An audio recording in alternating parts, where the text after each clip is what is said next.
I recently created this music video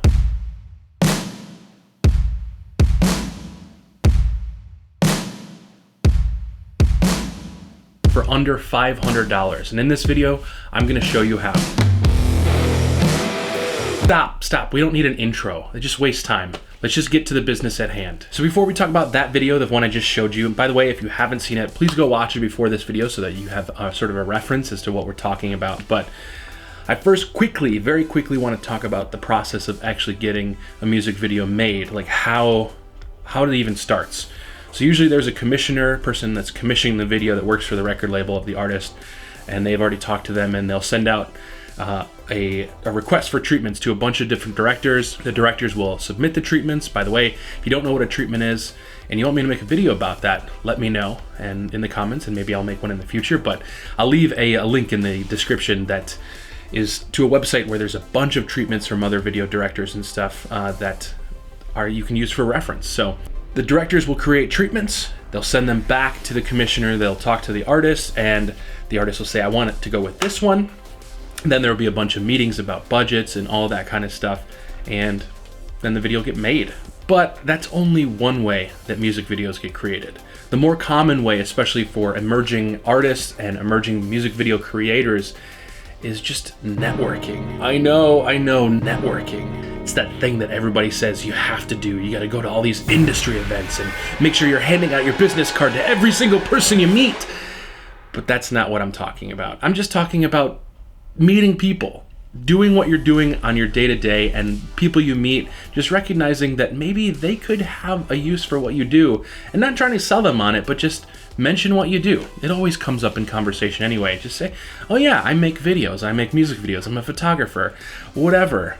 Just mention it, and as long as you're not an asshole and you make a good impression, they're going to remember it. And maybe a week down the line, a year down the line, they're gonna say, oh yeah, I met that Jacob guy. He makes music videos. I need a music video. I know someone that needs to make a music video. And that is exactly what happened here. I was actually recording sort of a vlog series of another artist, Sherry Marie, who I've worked with a lot. And she was recording some new music. And so I was getting video of that to edit into, like I said, a vlog series. And that's actually up. If you want to check it out, you can do so up here.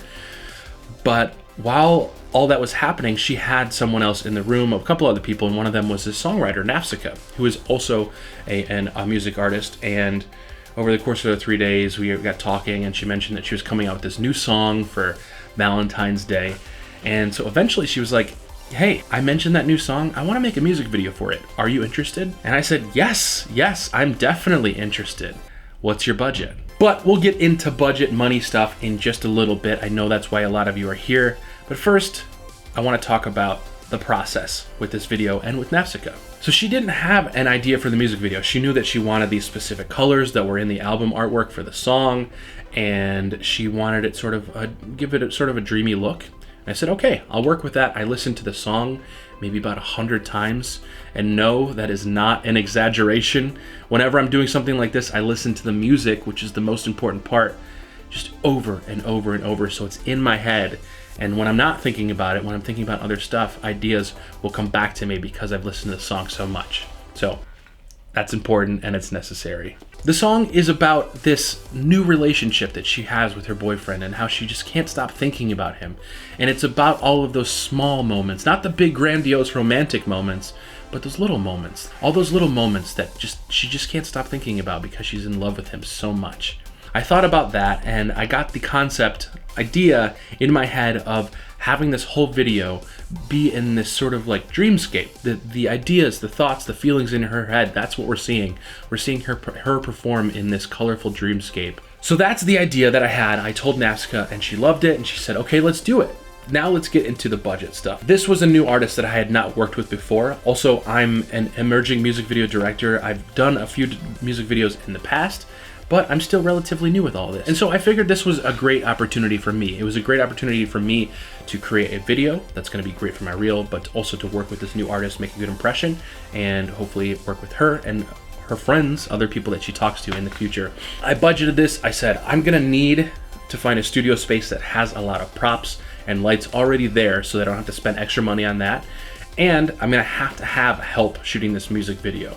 and maybe rent some equipment. And so what I did was I went on to Peerspace. Peerspace is a website sort of like Airbnb, but it allows you to rent studio space, event space, meeting space, all that kind of stuff at an hourly rate. And it's great. It's great for renting studio space like this, because especially here in Brooklyn and in New York City as a whole, there's a lot of really unique spaces.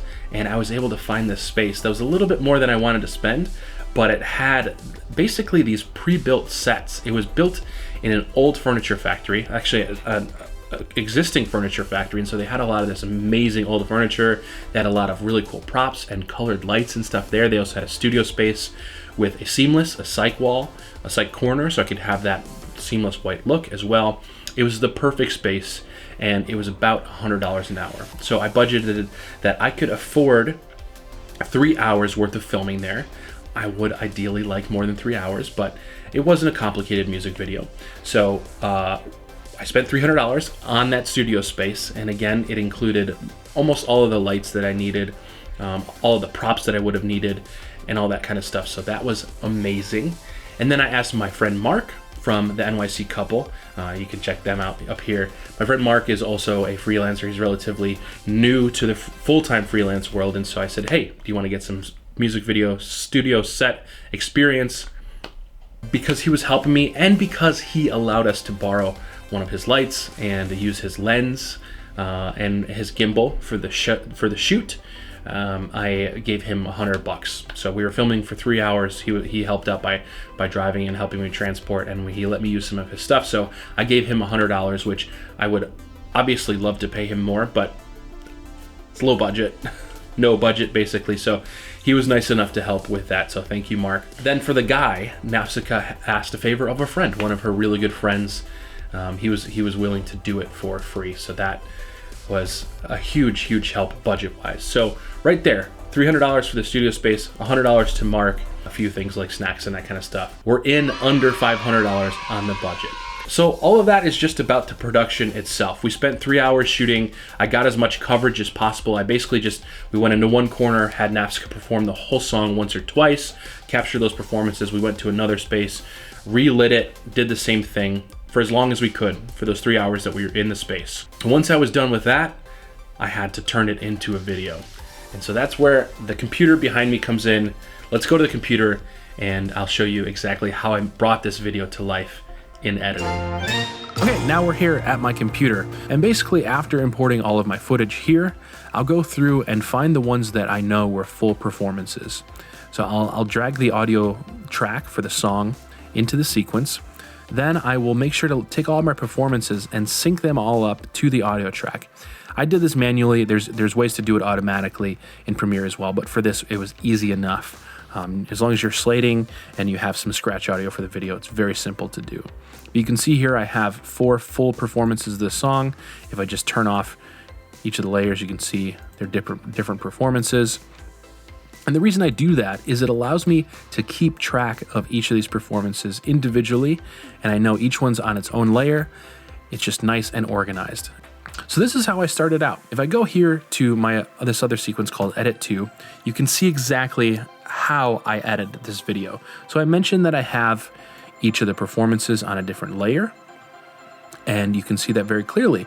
So I'll go through, I'll watch through each performance, and I say, okay, I want to start out the video with this specific shot. And then once I'm done with that, then I want to move to this shot. So I'll trim it down to that, trim it down to there. But the cool thing is if I change my mind, say this third shot, I'm like, you know what? I don't actually want to do that one. I want to actually go back to the blue clip. I can just drag this over, and all of a sudden the blue clip is there. I didn't have to search through. I didn't have to open up that blue clip in the source monitor and try to find that specific section of the song and start it at the right time and drag it down. I just have everything nice and organized layer by layer. So you probably noticed that a lot of these are different colors. And you probably noticed too, if you watched the final video, that this looks great. This looks beautiful. I had the nice colored light and the separation between the background, which is out of focus and blurred. But I don't have that final effect, this blur effect, this dreamy effect that adds just that little bit that pushes it over the edge. Well, what I did for that is I took all of the clips that I knew I wanted to add that effect to, and I turned them all orange. So that's easy to do. You just right click on a clip, you go to label, and then you choose the label. So in this case, it's mango. Change it to mango, and now all of a sudden, all the clips that I wanted to add that dreamy effect to are all mango.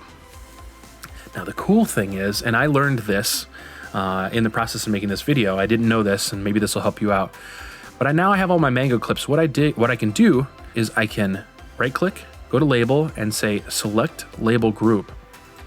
All of a sudden, all of my mango clips are selected. Super, super easy. It's amazing. And then what I did from there is I right clicked and said replace with After Effects composition. Now, if you're using Adobe, you know what this does is it'll take all those clips, it'll open up After Effects, and now all those clips are here as their own composition in After Effects. You can see there's all of the different clips where they need to be in the sequence. And where there are sections where there weren't clips I wanted to add the effect to, it's just blank, which is perfect. What I did to create the effect is I duplicated this layer, and the first thing I did was I added a mask around the middle. So I knew I wanted this middle to be in focus, not affected by the effects that I was going to add to this clip. And so I added a mask. And if I turn that back on, let me turn off the effects here. And I turn off the bottom layer, you can see it just has a big hole right in the middle. So it looks black, but there's nothing there. There's just a big hole, and there's a nice feather. I think this is about, if I hit M on this clip, it'll open up my mask. And yeah, 132 pixels of feathering. And what that did was allow me to add effects to this top composition here without affecting the bottom composition. And so I could leave that bottom composition nice and crispy and clean and sharp. So now we know how I positioned that, and I started out with the effects. Let's look at the actual effects that I added to this top clip. So the first thing I did was I added CC Radial Blur. So if I turn that on, you'll see what it does exactly what you think it would. It adds this Radial Blur effect. Let me add black so you can see a little bit better. It adds this Radial Blur. So you have a few different options: straight zoom, fading zoom, centered zoom. You can rotate it. There's a lot of cool stuff you can do with this same sort of effect where you're masking out the middle. So if I turn that back on, you can see what it sort of does. But the one that worked best for me was straight zoom. So the second thing I did, I noticed that it's just sort of making it really milky, especially when it gets towards the edges. It was almost too blurry for me. And instead of messing with the blur here, because I got that the right amount, what I did was I went to Lumetri Color and I added that, and I actually added it above the Radial Blur. So you can just always drag these to see how they affect different things, adding one before the other. So what I did is I just added some nice contrast and added a vignette around the outside. So if I turn that off again, you can see it's sort of milky and a little bit too blurry. And there we have a little bit more contrast, a little bit more interest, some extra saturation, and it helps to push your eye towards the center a little bit more. So the last thing I did is added some VR Chromatic Aberrations. Now you're not going to see it as much on this clip because it's mostly blue, but if we look at this clip here, which has more of a natural, I mean, it's still very colorized and stylized, but it has some more natural colors. If I turn that on, you can see some of the color is separated. So we have some greens and yellows here. We have some of the blues and reds separated. You turn it back off, turn it on. It just adds that little bit of visual interest and makes it, again, look not so real. You can see down here, it gives it that sort of that chromatic look, the look that you're used to seeing from like prisms and things like that. So that was just a little detail. It's not as noticeable in a lot of the clips, but it's something I wanted to add there as well. So we've got this effect on all of our clips. The nice thing is that when there aren't any clips there, it's not affecting those. It's just affecting the clips that we selected when we selected the mango clips. All we need to do now is just do Control S to save. And we'll come back here and we'll see our changes, our effects that we added are now in Premiere. This is now the sequence where all of those mango clips live. So I selected all of those and now it's created one single layer with those effects. If I wanted to change anything, I'd have to go back into After Effects, make the changes, click Save, and then come back here and the changes will be saved. So for the clips that I didn't want to add this blur dream effect to, those are either below or above my mango clips sequence here. So you can see that effect is not affecting this clip. It's not affecting these clips, but they do still have another effect on them. And I want to talk about that briefly. So when I was editing this, I noticed that there was just not enough visual interest on some of these clips, and I wanted to add something else. So if I were to turn this off, you can see it's just this clip. Pretty basic. It looks great. The colors are great, but it's not as interesting and as dreamy as I wanted it. So what I did, if I turn this back on, you can see, is I added some extra video elements. And I filmed these myself here in my apartment. Very easy to do. So for instance, what I did is I filmed a guitar that I have. I put some colored light on it, and I just moved a little bit, put it out of focus, into focus, and out of focus again. Just some dynamic movement. I did the same with some leaves that I have in my apartment, some plants. I just have out of focus leaves with some colored light, some red light in the back. And then when I take those and I change the blend mode, so these leaves are set to lighten right now. If I set them to normal, you see they're just there. But setting to lighten, I can now see that guitar. And then if I go back here, where I have them both nested together as one clip, and I switch that to overlay, now all of a sudden, we've got a really cool clip that looks even better because we have this extra visual element, some extra movement, and you know, our mind is immediately saying, oh, that's a guitar, music. I'm associating this with her. We've got some leaves that add some extra movement. It's really nice. Another similar thing that I did is that I took a sheer curtain that I also had in my apartment, threw some light onto it, and I just moved it around. I set the camera on a tripod and I moved the sheet around, filmed it in slow-mo, and I was able to take that, put that above some of the clips, change the blending mode. You can see here this is set to screen. And now, again, all of a sudden, I'm taking this very normal clip of them holding hands, and I've got some really nice color differences, some extra movement from that sheet going around. If we come here to this clip, this is another one that if I take this away, very beautiful clip, lots of different light, lots of color, but it adds just that extra bit of movement, that extra visual element that gives it that dreamy look. The keen observer will probably recognize that I used that same curtain at the end. I just blurred it out and added some extra color correction, but it looks really cool. You can see there, we've got some nice movement behind the titles here. The last thing I did is I added some film burns or flares or whatever you want to call them to transition between a few clips. You can see there's one here between the blue to that clip. I used them in different places throughout, but I tried to use them sparingly. I think that these worked well for this video because of the colors and because of the look of the video. I've seen recently in the no to low budget music video realm where they're not putting much care into the concept or the story or even the shooting of the music video, and then they're relying very heavily on just cheap editing tricks, transitions, filters, glitches, stuff that you can just download online and just plug and play into the video. Now, there's nothing wrong with using any of that stuff as long as it services the video and the story that you're telling. I don't want to get too high on my soapbox and preachy here, but a lot of that stuff can seem very cheap, especially when used in excess, and I see this a lot in rap and hip hop videos with like low or no budget. And I would say that it's more important that you focus on coming up with a solid concept rather than just going out and shooting performance and throwing a bunch of effects and filters over the video. Come up with a concept, a solid concept that makes sense with the song and services the song and the video. And then if you need to throw in effects like I did, my video was very effect heavy. If you need to throw on that stuff, then you have a reason to do it rather than just trying to make the video look flashy and that kind of stuff. So just keep that in mind if this is something you're doing. But I hope that you found this video helpful for all of you that are out there making music videos. If you're an emerging music video director like me, I really hope that you took something away from this video of me explaining how I made this music video for under $500. If you have any questions, obviously leave them in the comments below. I'm happy to answer them. And again, I highly encourage you to go watch the music video. The whole point of this video was to talk about that music video and my process for making it. So please go check it out. I'll link it up here. Naf's cut is great, the song is great. I'm super proud of the video, especially what I was able to do for such a low budget. So if anything, go do it to support me and to support her. I've got a few more music videos that are coming out very soon, and I'm shooting a few others. So if you enjoyed this and this is something you want to see in the future where I break down something specific with a shoot that I did to help you guys learn and help you guys grow along with me, then let me know. I'm happy to make these videos because I enjoy what I do.